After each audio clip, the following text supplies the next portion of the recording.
తులసి దీపం పేరుతో మోసం అంటండి.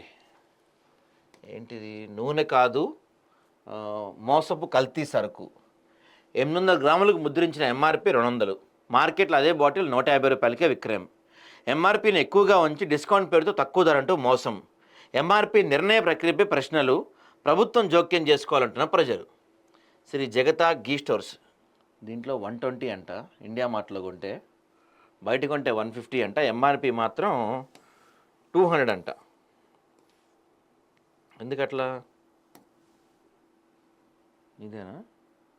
ఇది కాదనుకుంటా.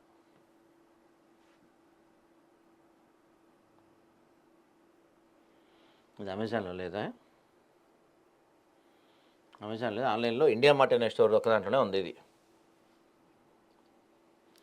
పూజ సామాగ్రి, దీపారాధన నూనె పేరుతో భక్తులను మోసం చేస్తున్న ఒక అక్రమ వ్యాపారం ఇప్పుడు వెలుగులోకి వచ్చింది. హిందువుల మనోభావాలను అడ్డం పెట్టుకొని తులసి దీపం అనే బ్రాండ్ పేరుతో శ్రీ తులసి ఇండస్ట్రీస్ మరియు శ్రీ సాయి జగత గీ స్టోర్స్, కాఫీ వర్క్స్ మరియు పూజ ఐటమ్స్ చేస్తున్న మోసం ఇప్పుడు తీవ్ర విమర్శలకు దారితీస్తుంది. అసలు మన దగ్గర ఏమైపోయిందంటే ఇప్పుడు భక్తి అంటే ఓన్లీ వ్యాపారం అయిపోయిందండి. 100% భక్తి అంటే వ్యాపారం. గుడి దగ్గరికి అడుగుపెట్టిన దగ్గర నుంచి ఒక దీపం కావచ్చు, లేకపోతే మనకిచ్చే కర్పూరం బిళ్ళలు కావచ్చు, అగరత్తులు కావచ్చు, ప్రతి దాంట్లో మోసమే. అరే మిగతా చోట్ల మోసం చేస్తున్నారంటే ఒక అర్థం పర్థం. కనీసం దేవుడి దగ్గర కూడా మోసం చేస్తున్నారంటే, దేవుడిని కూడా మోసం చేస్తున్నారంటే ఇంకా ఏం చెప్పాలండి మనం?